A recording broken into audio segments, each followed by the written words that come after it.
The Scramble for Africa, also known as the Partition of Africa, was a period of intense European colonization and annexation of African territories during the late 19th and early 20th centuries. The scramble began in earnest in the 1880s and continued until the early 1900s, with European powers carving up the continent and claiming territories for themselves. However, the exact end of the scramble is a matter of some debate. In this article, we will explore the different factors that contributed to the end of the Scramble for Africa. One significant factor in the end of the Scramble for Africa was the Berlin Conference of 1884 to 1885. This conference was convened by European powers to establish rules for the division of Africa and to prevent conflicts between European nations over African territories. The conference led to the formalization of European claims to African territories and established the principle of effective occupation, which required European powers to demonstrate their ability to govern and develop the territories they claimed.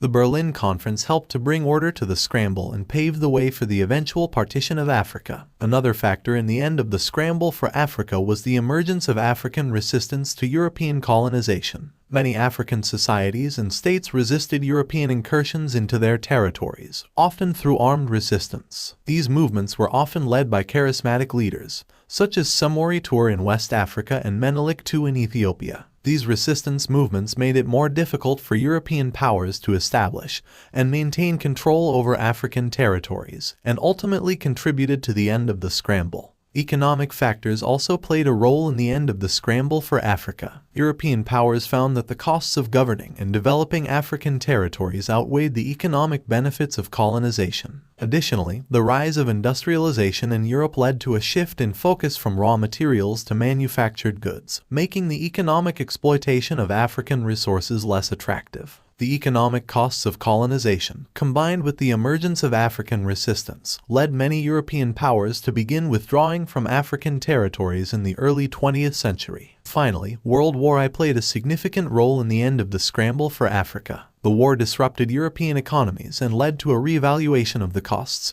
and benefits of colonization. Additionally, the war provided opportunities for African soldiers and workers to demonstrate their loyalty and ability to contribute to the war effort, challenging European perceptions of African inferiority. The end of the war saw many European powers struggling to maintain control over their African territories, leading to a gradual withdrawal from the continent. In conclusion, the Scramble for Africa was a complex and multifaceted period of European colonization and annexation of African territories. While the exact end of the scramble is a matter of some debate, it is clear that a combination of factors, including the Berlin Conference, African resistance, economic considerations, and World War I, all contributed to the eventual withdrawal of European powers from the continent. Today, Africa remains a diverse and vibrant continent, with a rich history and culture shaped by the legacy of colonialism and the struggle for independence.